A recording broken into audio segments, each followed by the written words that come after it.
मैं ख्याल रख लूंगा, डोंट वरी। वह उसे तसल्ली दे रहा था। पक्का ना? वह फिर से बोली तो विवेक शर्मा ने उसे भोरा। ठीक है, भरोसा है आप पर, लेकिन आजकल शॉप वाले इसका मिसयूज करते हैं। मिस जीविका अंदर जाओ। वह उसकी बात को काट गया तो वह दिल बड़ा करती लैपटॉप उसे देने लगी। उसके अंदर जाते ही विवेक शर्मा ने गाड़ी आगे बढ़ा दी। जैसे ही जीविका कमरे के अंदर कदम रखा तो उसकी बहन ज्योतिका उस पर भड़क उठी। जीविका, यह वक्त है घर आने का। ज्योतिका ने उसे अंदर आते ही बहुत गुस्से से कहा था। सॉरी दीदी, काम करते इतनी देर हो गई, वक्त का पता ही नहीं चला। और फिर बारिश ने, हे भगवान, आज ही होनी थी यह बारिश। बातें मत बनाओ, मुझे नहीं पसंद तुम्हारा इतनी रात गए ऑफिस से घर आना। अगर मैनेज नहीं कर पाती तो छोड़ दो इस नौकरी को। मेरे बोटिक से इतना आ जाता है कि हम आराम से अपना गुजर बसर कर सकते हैं। वह उसे अच्छा खासा डांट रही थी। सच में दीदी, ऐसा कभी नहीं होगा। सॉरी, नाराज मत हो। आपकी इस झल्ली ने भी सुबह से नाश्ते के बाद से कुछ भी नहीं खाया। यह देखिए, मेरा पेट मुझे बहुत बुरा भला कह रहा है। पेट में चूहे कूद रहे हैं। क्यों नहीं खाया? सेहत खराब हो जाएगी।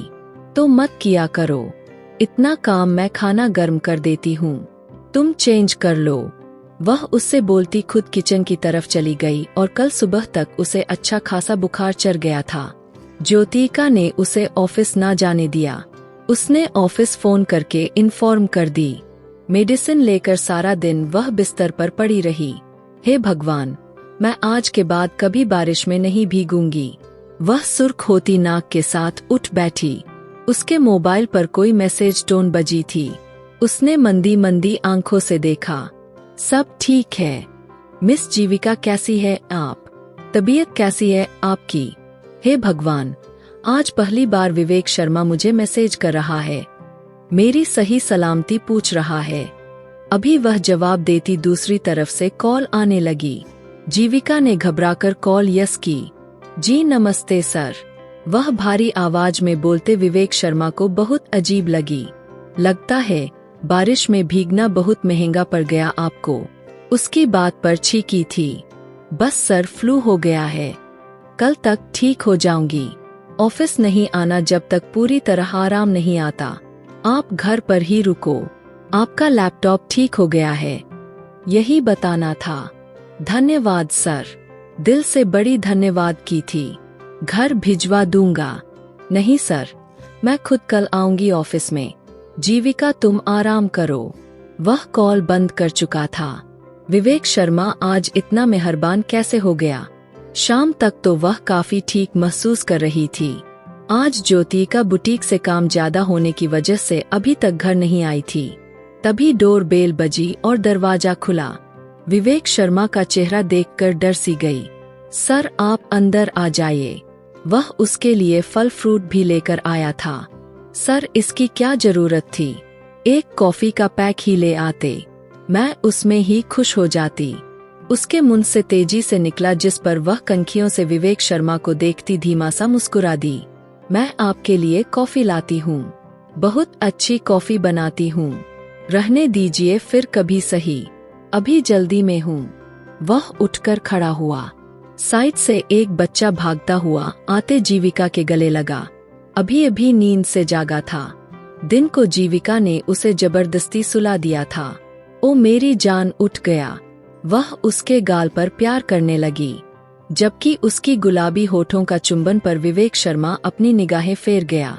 सर, यह मेरा भांजा है, समझ लीजिए मेरी जान है। जीविका के शब्दों में प्यार ही प्यार झलक रहा था। आप अपने बहनोई के घर में रहती है? नहीं, ना जाने क्यों विवेक शर्मा को बड़ा अजीब सा लगा। नहीं सर, यह मेरा घर है, मेरे पापा का घर है। ज्योतिका दीदी मेरी मौसी की लड़की है। सगी बहन नहीं, लेकिन सगों से भी बढ़कर प्यार करती है। उनके माता पिता की भी डेथ हो गई है। वह गांव से शहर हमारे पास आई और फिर पापा के मृत्यु के बाद हम दोनों ही एक दूसरे का सहारा बन गए। वह बड़ी गम में होती बोली, आई एम सॉरी। और आपके बहनोई वह दरवाजे पर ही खड़े खड़े ना जाने उससे क्या कुछ जान लेना चाहता था। वह भी इस दुनिया में नहीं है। अब की बार वह बिना कोई असर दिखाए बोली। विवेक शर्मा जा चुके थे। जीविका ने तरुण के लिए फ्रेंच फ्राई बनाए। अब अपना लैपटॉप खोलकर बैठ गई। जैसे ही वह सुबह ऑफिस में दाखिल हुई, सबने उसे हैरान नजरों से देखा। वह सबकी हैरान नजरों को समझ ना सकी। कुछ देर बीते कि उसकी निगाह उज्जैन की तरफ जा ठहरी, जिसकी एक कलाई पर पट्टी बंधी हुई थी। अब तो वह भी हैरान हुई थी। जानवी का उसका लैपटॉप वापस किया और इशारे से पूछा तो वह कंधे उचका दिए अपनी सीट पर वापस आकर बैठी। नितिन जल्दी से कॉफी का मग लेकर आया। मैम, आपकी कॉफी। उसको ऐसे कॉफी लाते हुए देख वह हैरान हुई थी। इसमें कुछ मिलाया तो नहीं नितिन के बच्चे? वह शक से देखती पूछने लगी। उफ, मैं क्यों मिलाने लगा? मुझे इस ऑफिस में रहना है।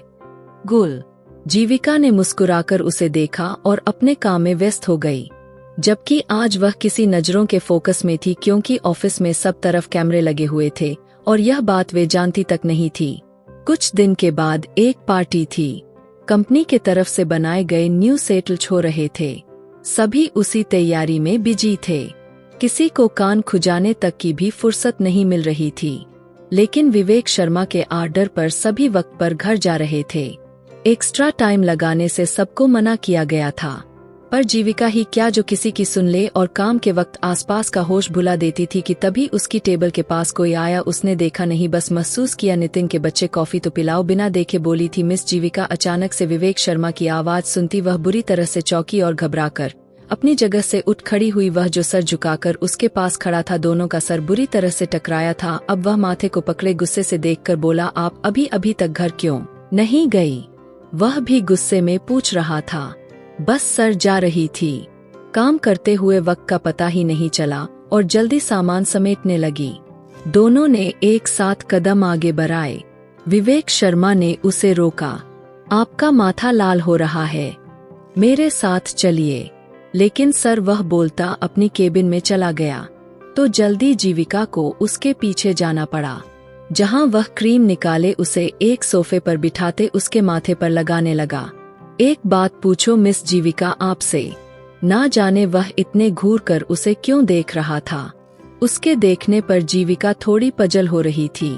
जी पूछ लीजिए। उज्जैन ने आपकी कलाई पकड़ी तो आपने उसे थप्पड़ मार दिया, पर उसी रात मैंने भी तो आपकी कलाई पकड़ी थी जब गाड़ी में बिठाया था।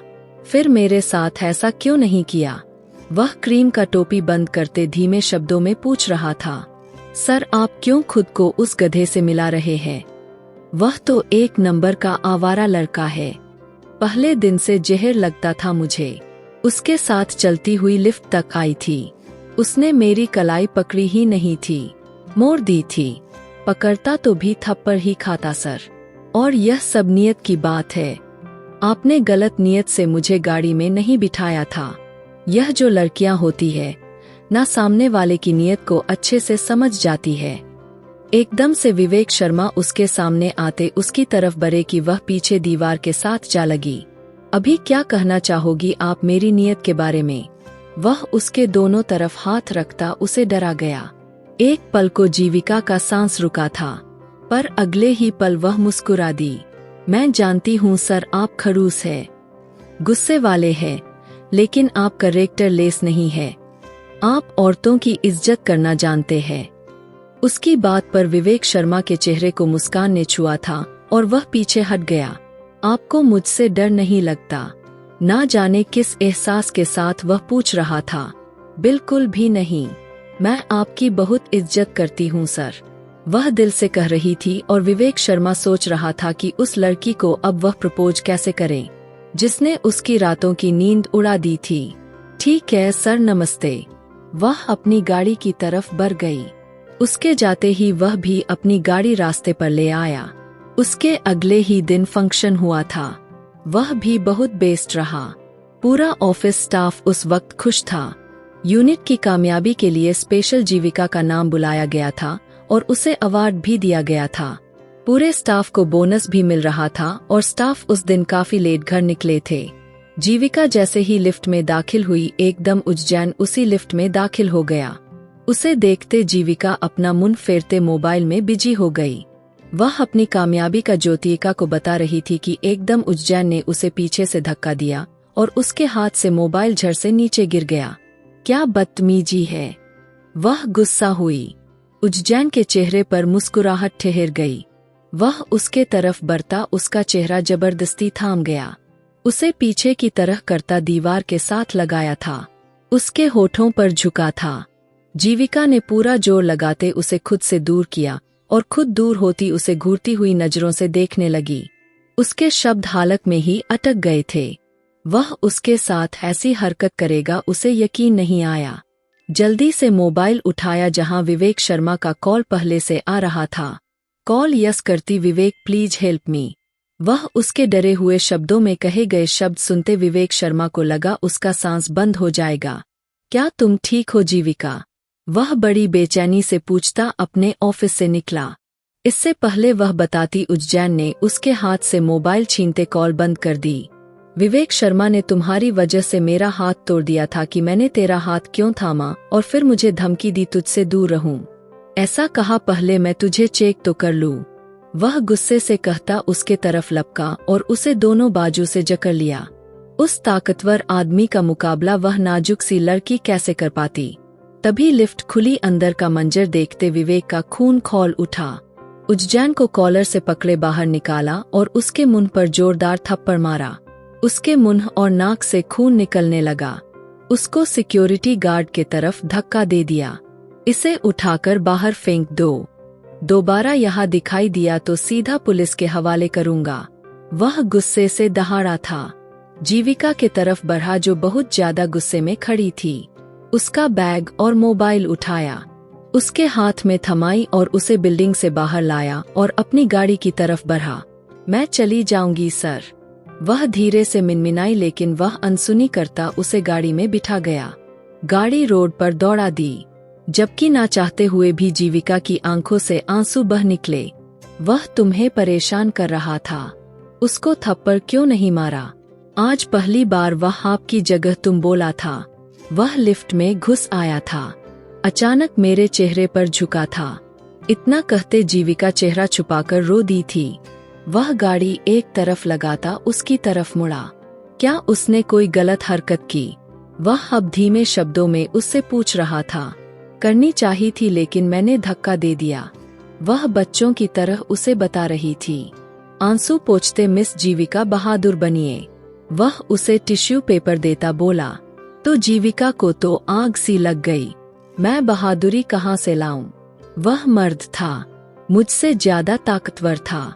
मैंने उसका मुकाबला करने की बहुत कोशिश की, पर लड़कियां कमजोर होती है ना। आज पता चला अगर आप वक्त पर ना आते तो ना जाने मैं कैसे ना आता। हर पर मेरी नजर तुम पर रहती है। तुम नजरों से ओझल होती हो तो जल्दी कॉल की। उसके बाद पर वह उसे उलझन की नजरों से देखते हुए कहने लगी। अचानक से विवेक शर्मा ने उसकी तरफ एक छोटी सी डिब्बी बढ़ाई। यह क्या है सर? उसे खोलती जीविका का दिल धक से रह गया। वह डायमंड की रिंग थी। सवालिया नजरों से उसे विवेक की तरफ देखा। यह दिल है मेरा। वह पहला आदमी था जो गाड़ी ड्राइव करते उसे प्रपोज कर रहा था। कितनी देर तो दीपिका बोल ही नहीं पाई थी। उसका घर आ गया था। इतनी चुप क्यों लग रही हो? कोई दिमाग में सवाल है क्या? वह अब पूरा उसकी तरफ घूमा। Vivek Sharma I mean sir. यह सब यूं अचानक वह धड़कते दिल से पूछ रही थी। क्यों? अच्छा नहीं लगा सर? आपके और हमारे स्टेटस में जमीन आसमान का फर्क है। वह अपना हंट भी बोली। शादी के बाद सब खत्म हो जाएगा जब आपकी पहचान मैं बन जाऊंगा। वह उसकी सुनहरी आंखों में झांकते बोला। सर, आप समझ नहीं रहे। आप मुझसे बड़े हैं। और तो कुछ समझ नहीं आया तो यह बोल गई। वह खुद 21 साल की थी, जबकि विवेक शर्मा 28 साल के लगभग होगा तो क्या हुआ? मैं प्यार भी ज्यादा करूंगा ना। उसकी इतनी बेबाक बात पर जीविका का चेहरा पल भर में लाल हो गया। सर, आप वह पलके उठाती गम में आती। बहुत प्यारी लग रही थी जीविका, कोई जल्दी नहीं। आप घर जाइए, आराम से सोच समझकर जवाब दीजिएगा। मैं इंतजार कर लूंगा। वह नरमी से बोलता आगे की तरफ होता। उसकी तरफ का दरवाजा खोल गया।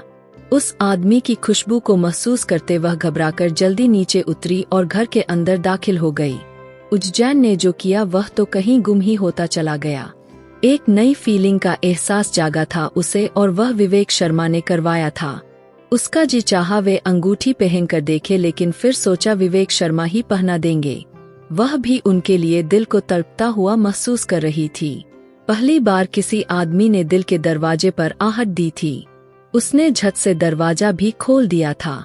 इस बात से अनजान की कोई भी चीज इतनी आसानी से नहीं मिलती, और यह मोहब्बत थी उसे नाको चने चबवाने वाली थी। ज्योतिका ने उसे रूम के एक फाइल लाने को कहा था। आजकल उसका बुटीक भी हवाओं में उड़ रहा था। रोज ही उसे नए ऑर्डर मिल रहे थे।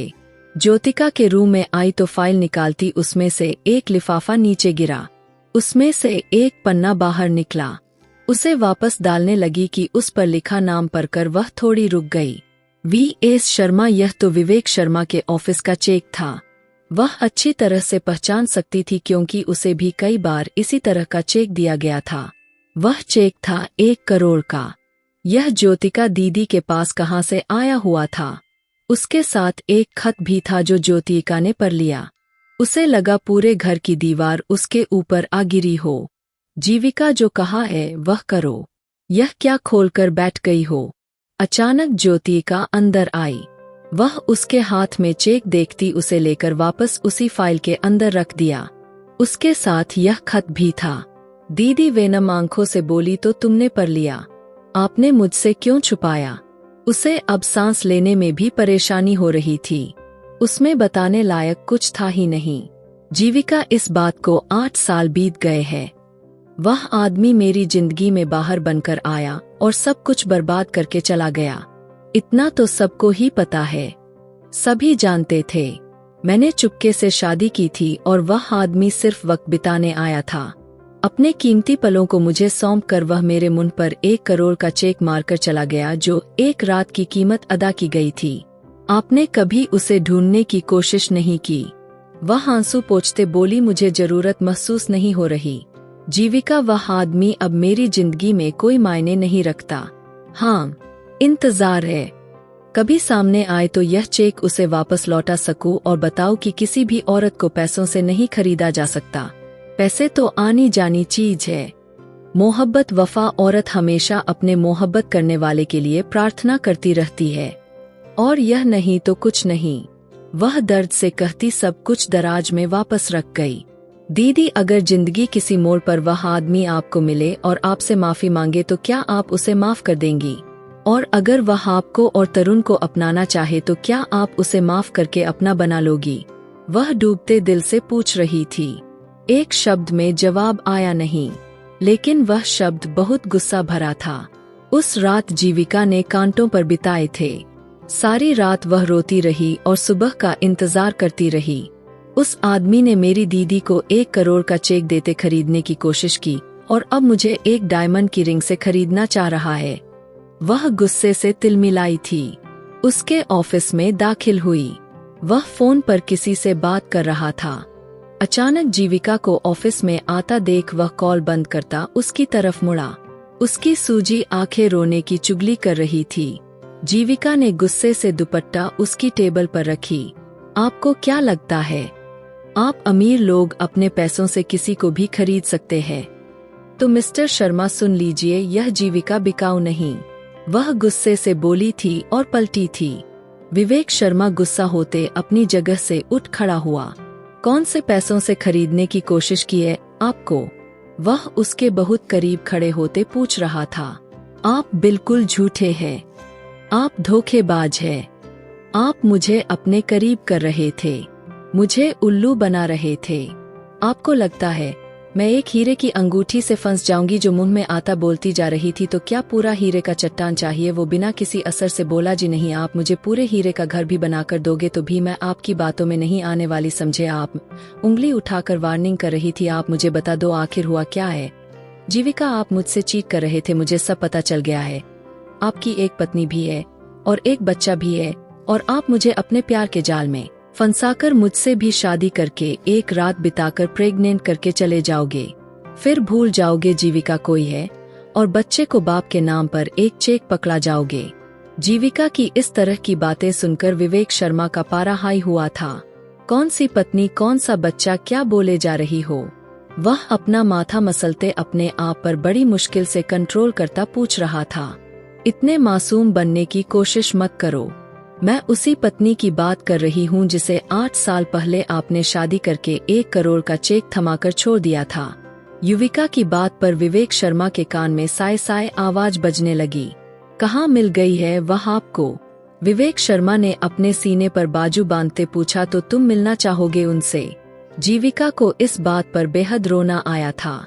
सच में आखिर मुझे भी तो पता चले मेरी कौन सी पत्नी बच्चा निकल आए हैं, और मुझे 8 साल से पता भी नहीं चला। चलिए मेरे साथ। वह उसे लिए ऑफिस से निकलती अपने घर में लाई थी। सारे रास्ते तो दोनों चुप रहे। आज ज्योतिका की तबीयत ठीक नहीं थी तो वह घर पर ही रुकी हुई थी। दरवाजा खोला तो सामने विवेक को देखकर परेशान हुई थी। आज जल्दी छुट्टी हो गई है क्या? दीदी, मैं आपका मुजरिम लेकर आई हूँ। और विवेक शर्मा का हाथ थामे ज्योतिका के सामने कर गई। ज्योतिका ने नासमझी से दोनों को देखा। मैं कुछ समझी नहीं। विवेक शर्मा आपके दुर्गेश शर्मा ही है ना? इन्हें गौर से देखिए। 8 साल में इतना बदल तो नहीं गए, पहचाना ही ना जाए। वह दांत चबाते बोली। क्या बोल रही हो? यह दुर्गेश नहीं। ज्योतिका की बात पर जीविका पर पहाड़ गिरा था। उसने पथरीली नजरों से दोनों को देखा। दीदी, यही दुर्गेश शर्मा है, आपके पति तरुण के पिता। वह जैसे खुद को यकीन दिला रही थी। क्या फालतू की बकवास कर रही हो ज्योतिका? यह वह नहीं है। उसे बाजू से पकड़ते हिला गई। पर उस चेक पर तो तुम्हारी कंपनी का नाम ही लिखा था, V.S. शर्मा। ऐसा कैसे मुमकिन है? वह उलझ रही थी। दुर्गेश मेरे बड़े भाई है। अचानक विवेक शर्मा की आवाज पर वे दोनों चौंके और उसे देखा। कंपनी मेरे नाम पर जरूर है, लेकिन कुछ साल पहले दुर्गेश शर्मा इसे चला रहे थे, जिसे अभी चला रहा हूँ V.K. शर्मा नाम से ही। वह सीने पर बाजू बांधे सब कुछ बता गया था। क्या आप दुर्गेश नहीं? जीविका को अपनी आवाज खाई से आती सुनाई दी। ज्योतिका, मैं तो आपकी बहन से शादी करना चाहता हूँ। पूरे दिल से उन्हें अपनाना चाहता हूँ। वह ज्योतिका के सामने जीविका को प्रपोज कर गया। जीविका का दिल धक से रह गया। पर आप जिस आदमी के भाई हैं, वह एक चीटर था, तो आप पर कैसे भरोसा कर लूं? वह उसकी बात पर जोर देती बोली। विवेक शर्मा ने एक नजर उसे देखा और वह चीटर नहीं। भगवान ने उन्हें बहुत बड़ी परीक्षा में डाल दी है। मतलब वह ज्योतिका का दिल बुरी तरह से धड़का। वह उन्हें एक अस्पताल में लेकर आया। पिछले 1 साल से वह कोमा में है। आपको छोड़कर आने के बाद वे दिन रात तड़पते रहे, गिल्टी में पड़े रहे। वापस गांव भी गए लेकिन आपका कुछ पता नहीं चल पाया। बहुत तलाश किया उन्होंने आपकी, यहाँ तक कि उन्होंने ज्योतिका नाम से स्कूल भी खुलवाया। हर जगह ढूंढा आपको, और साल पहले शायद उन्हें आपके बारे में कुछ पता चला। तेज ड्राइविंग करते आप तक पहुंचना चाहा, लेकिन उनका कार का एक्सीडेंट हो गया। भगवान ने जान तो बचा ली, लेकिन हालात आपके सामने हैं। ज्योतिका उस आदमी को देखती चली गई। आंखों से आंसू टूटकर गालों पर बहते जा रहे थे। जिस आदमी को धोखेबाज समझा, वह तो हॉस्पिटल के बिस्तर पर था। जिंदगी और मौत की लड़ाई लड़ रहा था। उसके पास आती रोते हुए उसे देखने लगी। मैंने तो कभी आपको कोई श्राप नहीं दिया। दुर्गेश, फिर कैसे? वह हिचकियों से रो दी, जबकि विवेक शर्मा और जीविका बाहर खड़े ही मंजर देख रहे थे। कुछ दिन के बाद जीविका और विवेक शर्मा की शादी खुद ज्योतिका ने करवाई।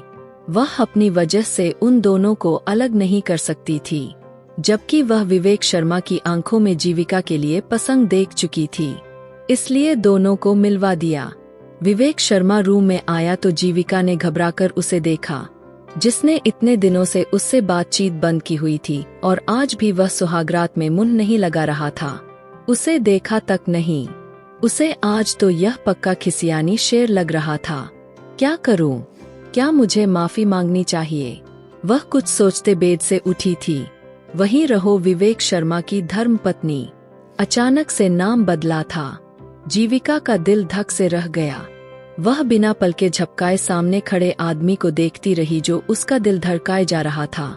वहीं सुकून से बैठे हुए गंभीर शब्दों में बोली, आई एम सॉरी। अचानक से जीविका के मुंह से निकलने वाली शब्द पर चौंक गया था। ऐसे सॉरी बोलेगी तो मैं तुम्हें माफ कर दूंगा। आपने मुझे क्या समझा है? इसमें गलती मेरी भी नहीं बंदा। अपना नाम तो बताता, मुझे गलतफहमी हुई थी।